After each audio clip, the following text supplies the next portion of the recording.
Hello, j'espère que tu vas bien, j'espère que tout se passe bien pour toi. Bienvenue pour ce nouveau format, donc c'est un podcast. Je suis très heureux de faire ce format-là parce que c'est un format que je voulais faire depuis longtemps, ou plutôt auquel j'avais jamais pensé. Je sais pas. Enfin bref, n'hésite pas à subscribe, t'abonner, liker, partager, commenter, activer la cloche de notification pour apprendre à me connaître. Wouh. Et voilà, tout va bien se passer. Donc comme tu as vu, on se retrouve pour une vidéo où le sujet de la vidéo, c'est la honte. Alors la honte, c'est une émotion, c'est un état d'être qui peut être caché parmi tellement d'autres émotions. Comme j'ai honte de, je juge. Comme j'ai honte de, je me mets en colère. Comme j'ai honte de, je suis triste. Comme j'ai honte de, je ne m'aime pas. Comme j'ai honte de, je cache. Et en fait, la honte, je dirais que c'est ne pas apprendre à s'apprivoiser, ne pas apprendre à s'apprécier, ne pas apprendre à se connaître. C'est se rencontrer quelque chose avec soi-même et se dire « Ouh là là, j'ai eu telle réaction, ouh là là, j'ai eu tel comportement », le mettre dans une cage, prendre une clé, fermer et laisser le truc pourrir, tu vois. Sauf qu'au bout d'un moment, ça prend de l'odeur, plus ça prend de l'odeur, plus ça se diffuse, plus ça se diffuse, plus ça se voit, plus ça se voit, plus ça s'entend, plus ça s'entend, plus ça sent, plus ça sent, plus les autres le ressentent, et au final, genre, ça fait effet miroir. Et moi, au niveau de la honte, je m'y connais pas mal. Alors, vous allez me dire comment ça, tu t'y connais pas mal.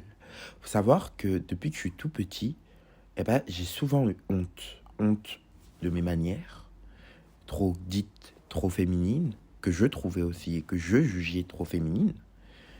Honte de ma voix pendant un moment. Euh, chanter comme une casserole. Je trouvais que je chantais comme une casserole aussi. Honte de ma maigreur.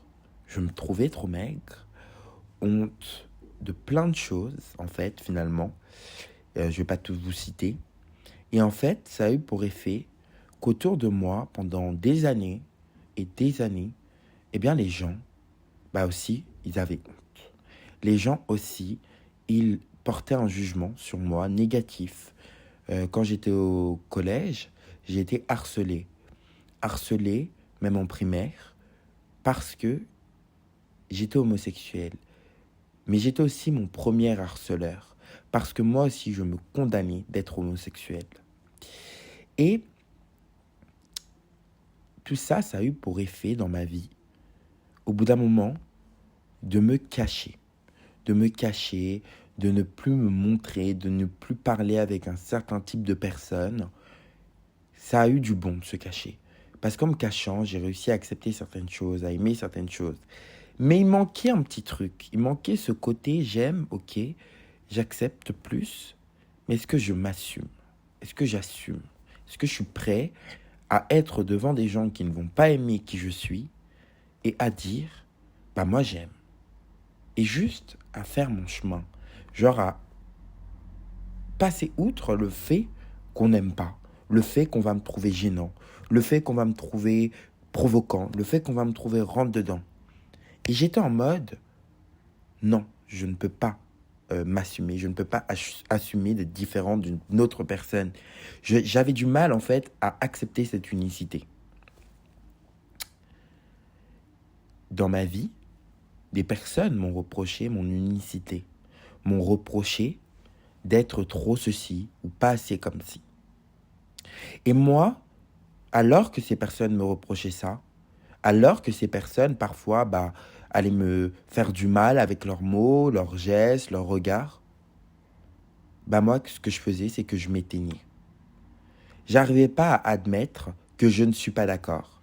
J'arrivais pas à admettre que je ne pense pas la même chose, parce qu'en fait, d'une part, je pensais comme eux, d'autre part, c'est parce que je pensais comme eux que j'acceptais qu'ils me le disent, et d'autre part, je restais toujours en statut de victime. J'avais tendance à me victimiser, en fait. On m'a dit ça, ça fait mal, c'est pas gentil, nanani, nanana. Alors non, c'est pas gentil. Et oui, il y a des personnes avec qui j'ai bien fait de m'éloigner parce que si elle me dit ça, c'est avant tout parce qu'on n'a pas forcément les mêmes valeurs et les mêmes appréciations de nous-mêmes. Mais par contre, ces personnes, elles m'ont appris une chose. Elles m'ont appris à aller observer à l'intérieur de moi et à aller comprendre ces remarques. Et en fait, j'ai remarqué que oui, moi aussi, j'assumais pas à 100% mon style vestimentaire, par exemple. Parce que moi aussi, des fois, je trouvais que mon style vestimentaire, il pouvait choquer les autres et j'aimais pas. Et je me trouvais pas forcément... j'étais pas forcément aligné. J'avais envie de m'habiller d'une certaine façon, j'ai envie de m'habiller d'une certaine façon, mais j'ai peur. J'ai peur du jugement des autres. J'ai peur de ce qu'on peut dire de moi. Et en fait, c'est ça, la peur du jugement des autres. Voilà ce qui produit un effet de honte. Si là, tout de suite, toi qui m'écoutes, tu repenses à un moment où dans ta vie, tu as honte. Tu sais, ce moment-là où tu es le soir et où tu es dans ton lit et où tu penses à un truc et limite tu te griffes ou tu te pinces et tu te dis putain, j'ai quand même pas dit ça, j'ai quand même pas fait ça. Et quand tu repenses à ce moment-là, pourquoi tu te dis t'as pas fait ça, t'as pas dit ça? C'est parce que tu es en train de penser et d'interpréter ce que la personne en face de toi a pu, elle, penser de toi à ce moment-là. Et en fait, pour aller même plus loin, ce moment-là, c'est sûrement un moment où tu as été vulnérable. Et par cette vulnérabilité, j'entends spontané. Tu as fait quelque chose de spontané, tu as fait quelque chose sans réfléchir. Et là, d'un coup, tu te dis, purée, on va me juger. On a souvent honte quand on est vulnérable. On a souvent honte de se montrer vulnérable. Parce qu'on se dit, bah là, c'est vraiment moi. Vous voyez, par exemple, la dernière fois, j'étais en soirée et il y a un mec que j'aime bien, ou que j'aimais bien, bon voilà, avec qui j'ai eu une petite relation, c'est rien de ouf, mais voilà, on a eu des relations sexuelles, on a eu enfin voilà, on a fait des soirées ensemble et tout, je l'aimais bien. Ce mec-là, je vais à la soirée pour lui, je le retrouve en train d'embrasser quelqu'un d'autre. Au final, dans la soirée, je lui fais part de mon mécontentement. Je sors de la soirée, j'ai honte. J'ai honte parce que je me dis, oh mon Dieu, je me suis montré à lui, je lui ai ouvert mes sentiments. Il doit penser que je l'aime trop par rapport à lui. Et en fait, ce qui me dérange à ce moment-là, c'est juste de lui avoir dit vraiment ce que j'avais sur le cœur. Ce qui me fait honte à ce moment-là, c'est juste que lui puisse penser que je l'aime bien. Mais en fait, quand j'y repense, la honte, elle vient d'où? Elle vient du fait que je me suis montré vulnérable. Je me suis montré tel que je suis. Et à l'époque, par exemple, j'avais honte, très très honte de mes manières, de ce côté très efféminé que j'ai. J'avais honte parce que je me disais, mais aucun garçon n'est comme ça. Tout le monde voit ces manières-là. Tout le monde sait que j'ai ces manières. Et donc, du coup, tout le monde me critique. Et je me disais, mais c'est pas possible. Genre, pourquoi je suis critiqué pour ce que je suis? Ça, c'était au début. Et ensuite, c'était, faut surtout pas que je sois comme ça. Donc, du coup, je me faisais des promesses tous les jours. Le premier truc que je me disais en me voyant dans la glace, c'était ce matin, je m'en souviens, j'étais dans la salle de bain, je me disais, ce matin, je prends cet engagement, je n'aurai pas de manière aujourd'hui, je ne ferai pas honte à ma famille, je ne me ferai pas honte. Et en fait, bah, après ça, j'avais plus aucune estime de moi-même. Et parce que non seulement j'échouais, donc je ne tenais pas ma parole, parce que c'était mon naturel, c'est ce que je suis, c'est qui je suis. Mais en plus de ça, j'avais encore plus honte, parce que j'étais catalogué enfant qui dérape. Non, je rigole. J'étais catalogué cette personne. Tu vois ce que je veux dire? Et cette personne, bah c'est moi, mais je voulais pas être cette personne.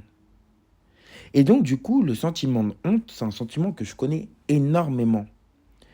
Et là, récemment, j'ai eu l'opportunité de faire une merveilleuse expérience. Cette expérience, elle commence lorsque des proches à moi me reprochent mon comportement, ma tenue vestimentaire, mes activités, en me disant que ça fait honte. Alors, moi, première réaction, je fais ce que j'ai toujours fait.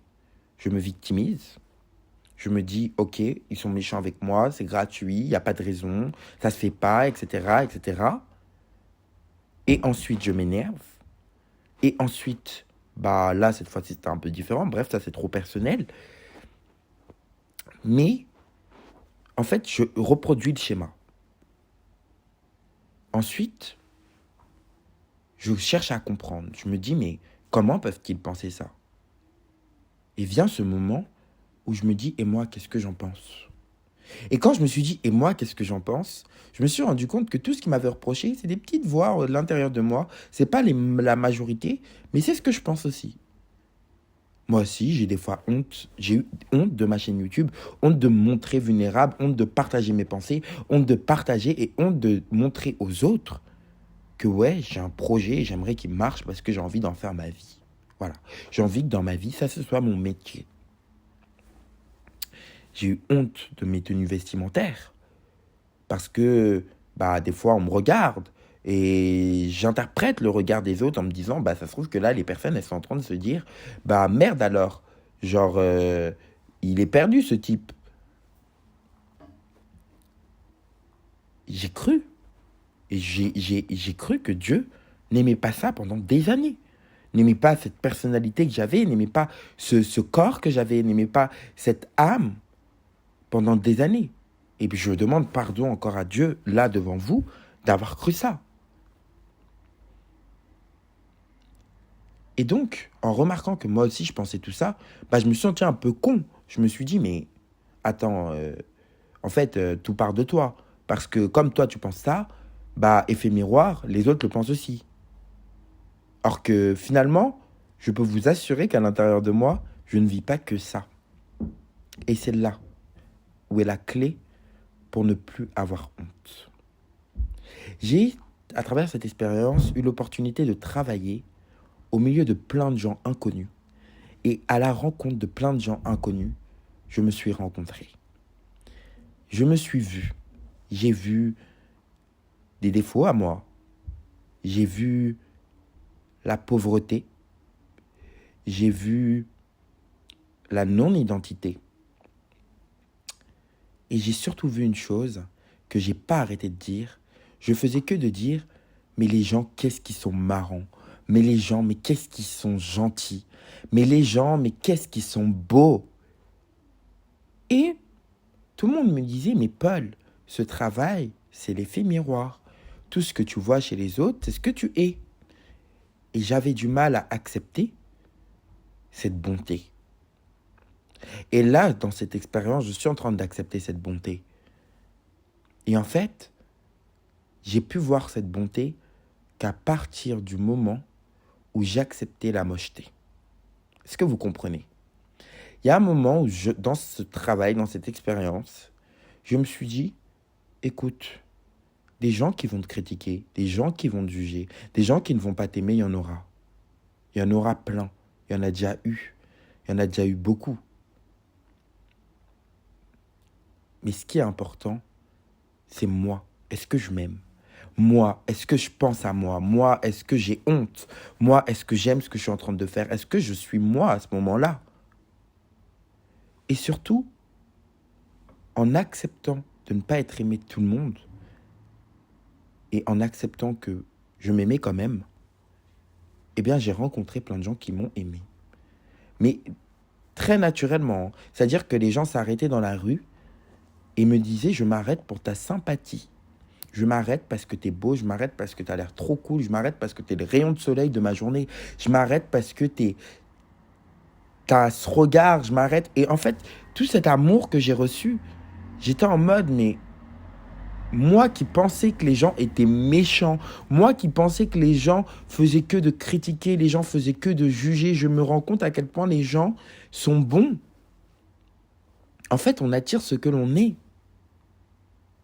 Au plus tu vas te critiquer, au plus tu vas pas t'aimer, au plus tu vas te juger, au plus tu vas t'analyser et t'empêcher d'être toi-même, au plus tu vas être entouré de personnes comme ça, au plus tu vas avoir honte, au plus tu vas créer la honte, au plus tu vas t'en foutre, Mais vraiment, c'est même pas t'en foutre, c'est juste accepter que cette honte soit présente sans lui donner plus de pouvoir, en essayant de comprendre que c'est ok d'être vulnérable et que tu es ici sur cette terre pour vivre ta propre expérience et pour être toi-même. T'es pas ici sur cette terre pour plaire aux autres ou pour penser à la place des autres. Si quelqu'un a quelque chose à te dire, il va te le dire, mais si cette personne ne t'a rien dit, n'interprète pas. Ne fais pas, vous voyez, il y a une loi euh, des 5 accords Toltec, c'est de ne pas faire de suppositions. Et elle est réelle. Au plus tu supposes, ok, la personne en face de moi, elle pense ça. Au plus la personne en face de toi pense ça. Parce que c'est ce que tu lui fais penser. Parce que c'est ce que tu crois déjà. Et ça a un pouvoir. La croyance a vraiment un pouvoir. Juste, dis-toi que cette personne, bah, elle est bienveillante, elle est cool, elle est bonne. Et elle n'a pas de raison de penser quelque chose d'aussi négatif sur toi. Moi, au bout d'un moment, dans cette même rue, mais j'étais tellement à l'aise et j'étais tellement moi, en fait. Et j'étais tellement persuadé en fait, je m'aimais. Clairement, je m'aimais. Je me suis aimé et je me suis rencontré et j'ai trouvé que les gens étaient bienveillants. Et ça m'a fait du bien. Et j'étais complètement vulnérable parce que j'étais entouré de personnes inconnues. J'avais les mêmes manières, le même maquillage, les mêmes habits, le même sourire, la même énergie, genre cette énergie un peu théâtrale, un petit peu dans le mouvement, le même rire, tout pareil. Et la seule chose qui a changé, c'est qu'à l'intérieur de moi, eh ben, je m'aimais. J'aimais j'aimais ce que je reflétais, j'aimais faire sourire les gens, j'aimais leur apporter de l'amour, j'aimais faire des compliments, j'aimais prendre 5 minutes, 10 minutes, 15 minutes à parler avec une personne, à la rassurer, à lui donner des conseils. J'aimais tout ça. Et en fait, j'ai eu le rendu de ce que j'ai donné. Et le rendu, il était merveilleux. Et souvent, lorsqu'on se montre vulnérable, on a peur de ne pas avoir de rendu. On a peur de ne pas avoir transmis ce qu'on voulait transmettre. Mais ça arrive. Mais la plupart du temps, croyez-moi, à 99%, les gens vont recevoir ce que vous leur donnez. Sans fausseté, sans mauvaise interprétation. Une personne à qui tu dis je t'aime, c'est une personne qui se sent reconnue. L'authenticité, c'est hyper important, ça valorise en fait. Tu seras plus valorisé en étant authentique qu'en te cachant derrière des masques, qu'en te cachant derrière des mensonges, qu'en te cachant derrière des obligations. Et moi, je remercie toutes les personnes qui m'ont critiqué, parce que grâce à elles, j'ai pu aller regarder ce qu'on a critiqué et ce que j'ai critiqué. Et aujourd'hui, ce que j'ai critiqué, c'est ma force. Donc pour ça, je vous remercie. Ensuite de ça, oui, il y a des personnes qui vont vous critiquer. Mais ces personnes-là, ça veut juste dire que vous n'êtes pas alignés. Ça veut juste dire que vous n'avez pas les mêmes valeurs. Elles vont se permettre de faire quelque chose que vous ne vous permettrez pas de faire. Moi, personnellement, je ne juge pas les gens en physique. Je ne juge pas les gens. Je prends les gens tels qu'ils sont. Si une personne n'est pas en capacité de faire la même chose avec vous, c'est qu'elle n'est pas faite pour vous. À ce moment-là, c'est pas qu'elle ne peut pas changer. C'est que juste à ce moment-là, bah, c'est pas possible. Qu'elle a un ego, qu'elle a elle-même des blocages. Et n'oubliez pas qu'une personne qui pointe ou qui porte une certaine honte sur vous, c'est une personne qui a honte d'elle-même finalement. Vu que ce qu'elle est en train de refléter, c'est ce qu'elle ne s'autorise pas. En fait, c'est toujours un effet miroir. Juste essayez de développer de la compassion pour cette personne en vous disant qu'elle souffre tellement qu'elle est obligée de faire souffrir les autres. Et qu'elle ne se rend même pas compte à quel point elle fait souffrir l'autre. Je ne vous dis pas de traîner avec elle pour autant, hein. Mais je vous dis de faire un choix conscient. Un choix en pensant que ce que la personne vous dit, c'est sûrement que vous le pensez aussi. Ce que vous dites à la personne, bah, c'est sûrement ce qu'elle pense d'elle. Et qu'en fait, à ce moment-là, vous n'êtes pas en train de vous parler, mais c'est vous-même avec vous-même. Vous n'êtes pas en train de parler à la personne. Et dites-vous aussi que la personne, elle a ses propres blocages, elle a ses propres non-autorisations, et que ces propres non-autorisations-là, bah, ça lui appartient. Et que faut pas la condamner ou la juger en retour. C'est pas parce que la personne, eh ben, elle l'a fait que vous devez le faire. Surtout lorsque ce qu'elle a fait, finalement, ça vous a plus apporté que desservi. Alors c'est normal, hein. Je vous dis pas, ça c'est tout un processus. Au début, on est en colère, on a envie de se venger. Généralement, c'est comme ça qu'on crée des embrouilles, parce qu'on rentre dans une communication violente. Mais au fin de compte, ce qui compte, à la fin, c'est la paix. Et je peux vous dire que moi, qui étais toujours en train de me cacher, qui avait tout le temps honte d'être vu, je commence, et j'ai débloqué un truc surtout, en moi. J'espère vraiment pouvoir continuer à aimer cette chose pour qu'elle prenne de l'ampleur. Mais ce que j'ai débloqué en moi, c'est une confiance. Je, ne, je pensais avoir confiance en moi jusqu'alors, hein. Et je me suis rendu compte que ce n'était pas le cas. Donc je peux vous dire que ça m'a complètement chamboulé, complètement travaillé. Et je peux vous dire que si je l'ai fait, vous pouvez le faire.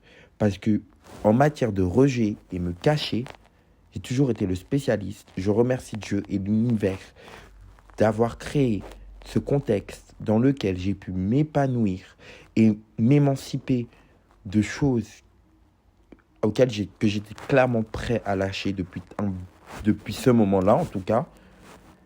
Et pour moi, c'est une grande libération et je vous souhaite la même. N'ayez pas honte de vous. On est comme des animaux. À l'intérieur de nous, il y a un lion. Il faut juste apprendre à l'apprivoiser et apprendre à en faire notre meilleur ami. N'ayez pas honte que vous soyez en surpoids, noir, blanc, moche, théâtral. Tout ce que vous vous dites là, genre n'ayez pas honte de ça. Apprenez seulement à l'aimer. Apprenez à l'accepter et donnez-vous de l'amour. Parce que vous méritez de l'amour. Vous êtes digne d'amour. Toi qui m'écoutes, tu es digne d'amour. Tu es digne de respect. Tu es digne d'abondance. Et tu as confiance en toi. Ne doute plus du fait que tu n'as pas confiance. Tu as confiance en toi. C'est juste que tu as confiance en ta véritable nature. Retourne à cet être vulnérable que tu es et construis avec cet être vulnérable. Apprends à aimer ces moments où tu es spontané. Apprends à aimer ton rire. Apprends à aimer tout ce que les autres détestent. Et tu vas voir, au fur et à mesure, tout le monde va l'apprécier. Et je finirai par dire que la vie, c'est un miroir. Dans le sens où, une fois que j'avais fait mon coming out, que je me suis accepté, etc., plus en tout cas, je n'ai jamais plus rencontré de personnes homophobes. Peut-être que j'ai dû en rencontrer, mais en tout cas, beaucoup, beaucoup, beaucoup moins. Et le peu d'homophobie qui restait à l'intérieur de moi, qui portait sur moi surtout, principalement, qui en mode où je ne m'autorisais pas à faire certaines choses, à être moi tout simplement. On me l'a fait comprendre d'une manière un peu violente, mais aujourd'hui, je pense sincèrement être de plus en plus proche de moi grâce à ça. Même si c'était violent, même si c'était dur, même si oui, j'en ai bavé pendant des années à me faire du mal, à m'empêcher à me cacher derrière des masques, à me cacher tout court, eh bien aujourd'hui je suis content parce que je me dis que je vais vivre ma vie avec encore plus de liberté. Et je te souhaite à toi cette liberté d'être gênant, cette liberté d'être pas aimé, cette liberté d'être jugé, cette liberté d'être critiqué, cette liberté d'être regardé et de t'en foutre. Et de foutre la paix aux gens qui te critiquent, de foutre la paix aux gens qui te jugent. Parce que ces personnes-là, elles font ce qu'elles peuvent avec elles-mêmes et toi, tu peux faire mieux avec toi-même. Period. Gros bisous et ça m'a fait trop plaisir de vous partager ce podcast. J'espère qu'il vous plaira, j'espère qu'il vous parlera, j'espère qu'il vous accompagnera. Et accepter votre vulnérabilité, c'est en faire une force. Ciao. J'allais dire Alléluia, Amen. Enfin bref.